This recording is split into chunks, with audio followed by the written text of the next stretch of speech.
Hello दोस्तों, आज हम स्टार्ट करने जा रहे हैं सामान्य संतुलन विश्लेषण। सामान्य संतुलन विश्लेषण होता क्या है, इसे आज हम देखेंगे। तो इसमें सबसे पहले हम देखते हैं क्या कि ये होता क्या है और इसकी परिभाषा क्या है।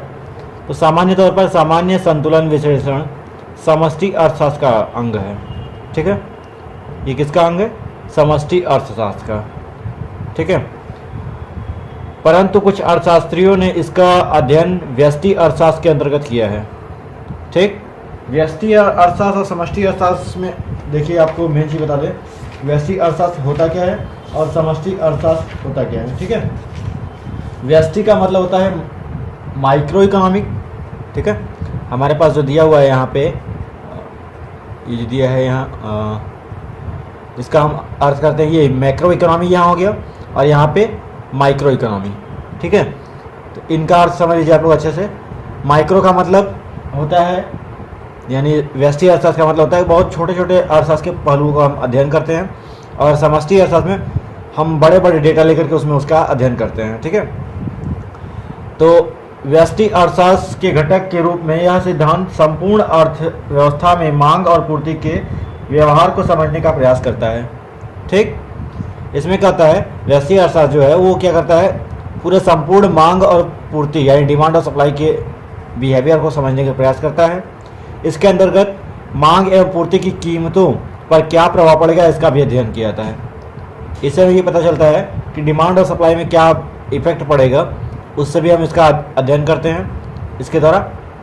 इस सिद्धांत में यह माना जाता है कि यह एक अर्थव्यवस्था में मौजूद समस्त बाजार एक दूसरे पर आधारित है। यानी कि इससे हम ये भी पता करते हैं कि जो मार्केट होता है, जो बाजार होता है, एक दूसरे पर आधारित होता है। कैसे?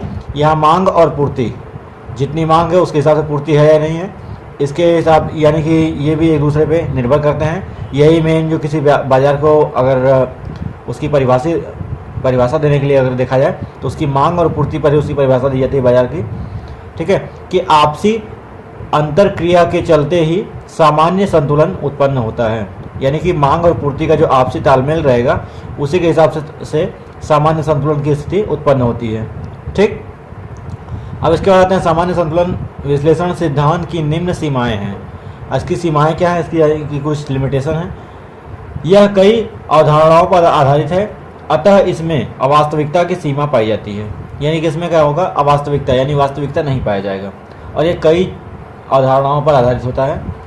यह एक स्थैतिक अवधारणा है, यानी कि इसका जो एरिया है यहाँ बताया गया कि स्थैतिक है, और इसके अंतर्गत यह माना जाता है कि उत्पादकों द्वारा उत्पादित वस्तुओं का उपभोक्ता द्वारा किसी एक दिन कर लिया जाता है।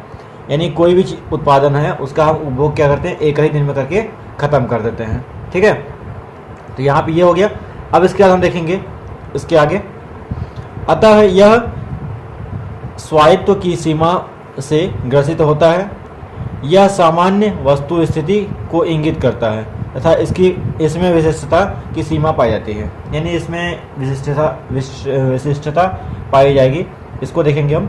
इसके बाद आता है सामान्य संतुलन विश्लेषण में वालरस का क्या विचार है, वो हम देखेंगे। ठीक है, तो वालरस ने क्या विचार अपना दिया है, इसमें हम देख लेते हैं। यहाँ पे देख लीजिए, इसको ये दिया हुआ है सामान्य संतुलन में वालरस मॉडल। और वालरस से क्या मॉडल है, सामान्य संतुलन विश्लेषण का सबसे महत्वपूर्ण सिद्धांत फ्रेंच अर्थशास्त्री लियान वालरस ने 1834 से 1910 तक इनका यानी कि जीवन था, उसके बीच में इन्होंने दिया है। ठीक है, द्वारा प्रतिपादित किया गया था। अपनी किताब एलिमेंट्स ऑफ प्योर इकोनॉमिक्स में वालरस ने यह तर्क दिया था। यानी वालरस ने अपना सामान्य संतुलन में वालरस का जो मॉडल था उसका जो प्रतिपादन उन्होंने किया था, वो किया था एलिमेंट ऑफ प्योर इकोनॉमिक्स, इनकी बुक थी, उसी में इन्होंने दिया था। ठीक है, इसके बाद हम आते हैं यहाँ पे इसके जो दूसरे टॉपिक है उस पर, यानी कि इससे रिलेटेड ही और इसके और भी जो डिटेल हैं उसको हम देखेंगे। ठीक है, किया गया था कि समस्त बाजारों में कीमतों तथा उत्पादन का निर्धारण एक साथ उनके बीच परस्पर क्रिया द्वारा किया जाता है। यानी कि उत्पादन हम, यानी कि बाजार में कीमतों का हम देखेंगे, अगर निर्धारण करते हैं तो मांग और पूर्ति के हिसाब से, और हमारे पास उत्पादन कितना उसके हिसाब से हम क्या करते हैं, इसका कीमत निर्धारित करते हैं। वाल्रस ने युगपत समीकरण की प्रणाली द्वारा यह समझाने का प्रयास किया है कि व्यक्तिगत क्रेताओं एवं विक्रेताओं के मध्य की परस्पर क्रिया द्वारा कैसे सामान्य संतुलन ज्ञात किया जा सकता है। यानी कि यहाँ पे क्रेता और विक्रेता जो है उनके साथ हम कौन सा संतुलन बना करके हम क्या कर सकते हैं, इसमें सामान्य संतुलन स्थापित कर सकते हैं। यानी कि जितने क्रेता हैं और कितने विक्रेता हैं, कितना उत्पादन हो रहा है, कितना उत्पादन नहीं हो रहा है, कितना चीज़ों की ज़रूरत है, उसके हिसाब से हम क्या करते हैं, सामान्य संतुलन को स्थापित करते हैं। इसके अनुसार युगपत समीकरण प्रणाली द्वारा कोई भी अज्ञात चर जैसे कि वस्तुओं की कीमत, उनकी मात्रा, उत्पादन के घटकों की कीमत आदि ज्ञात की जा सकती है। यानी कि अगर हमको क्या ज्ञात करना है युगपत समीकरण के द्वारा कोई भी चीज़, तो जैसे अज्ञात चर में हमारे पास कुछ चीज़ें हैं जो हमें मालूम नहीं है, लेकिन उसमें से वस्तुओं की कीमत दी गई है, उसकी मात्रा दी गई है, उत्पादन के घटक आदि ज्ञात अगर करने हो तो हम ज्ञात भी कर सकते हैं। अगर नहीं भी दिया होगा तो इनमें से 3 अगर चीज़ दिया तो चौथा हम निकाल सकते हैं, या फिर 2 चीज़ दिया तो पहला हम निकाल सकते हैं, ठीक है, या तीसरा हम निकाल सकते हैं, ठीक। तो परंतु यह तभी संभव है जब चरों की संख्या एवं समीकरण की संख्या समान हो। यानी कि इनमें जो कोफिशिएंट इसका है, जो चर हैं वो समान होने चाहिए, और इसमें जो यहाँ पर दिया है समीकरणों की संख्या, जो इक्वेशन है यानी समीकरण जो हमारे पास बनाए गए हैं, उन समीकरणों को संतुलित करने के लिए हमारे पास जो भी एलिमेंट्स की ज़रूरत पड़ेगी वो सब सारी चीज़ें बराबर मात्रा में होनी चाहिए, ठीक है। इसके बाद हम आते हैं यहाँ पे वाल्रस मॉडल की मान्यताएं क्या है, ठीक। विभिन्न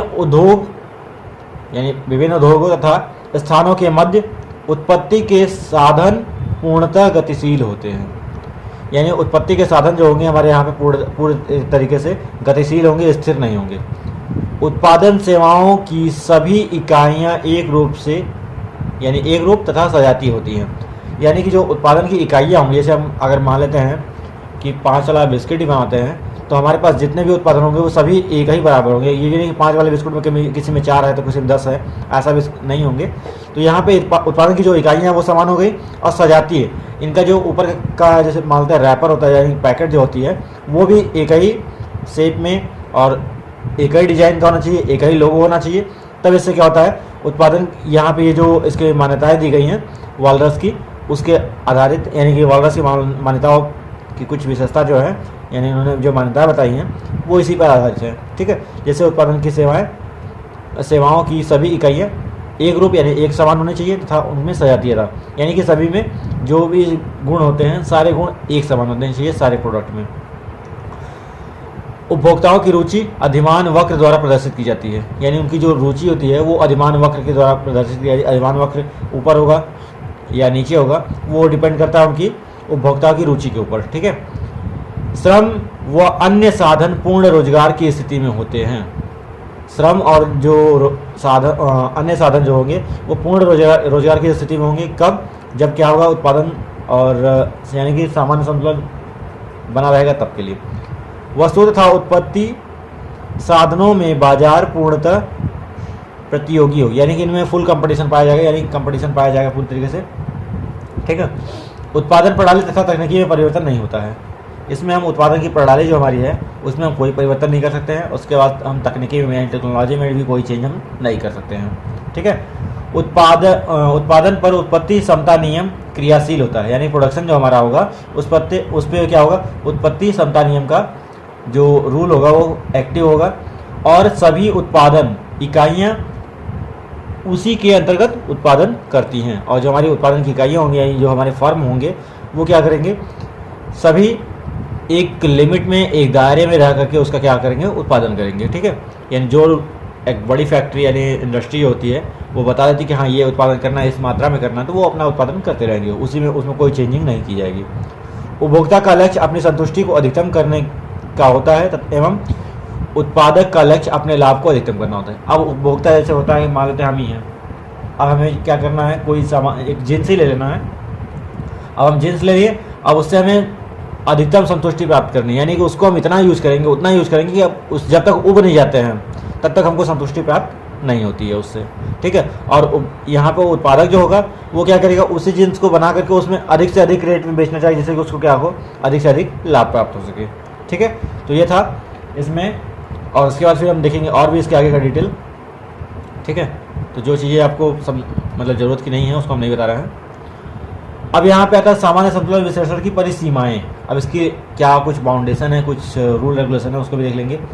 यह मॉडल यानी इस मॉडल में यह नहीं बताया गया है, यानी कि उसको कमियां भी हैं इसमें, कि पथ कौन सा है, यानी इसमें कौन सा पथ है ये नहीं बताया गया है, जिसके आधार पर सामान्य संतुलन को प्राप्त किया जाता है, ये भी नहीं बताया गया, ये भी कमी हो गई। और न ही इस मॉडल के द्वारा यह ज्ञात होता है कि संतुलन की अवस्था स्थायी है या अस्थायी। अब इस मॉडल में और भी कमी निकल गई कि इसमें क्या होगा कि संतुलन की अवस्था अस्थायी है कि अस्थायी है, इसे भी हम ज्ञात नहीं कर सकते हैं।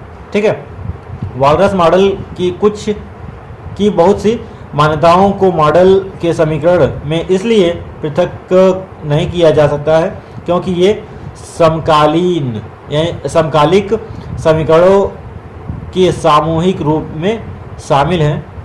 अतः उनके पृथक कर दिए जाने से समूचा मॉडल अर्थहीन हो जाएगा। यानी कि अगर इसमें जो समीकरण दिया गया अगर उसको हम अलग कर देते हैं तो इसमें क्या होगा, इसका जो मॉडल होगा वो पूरी तरीके से अर्थहीन, यानी उसमें कोई उसका मतलब कि कोई उसकी वैल्यूएबिलिटी नहीं होगी, यानी कि उसकी कोई इंपॉर्टेंस नहीं होगी।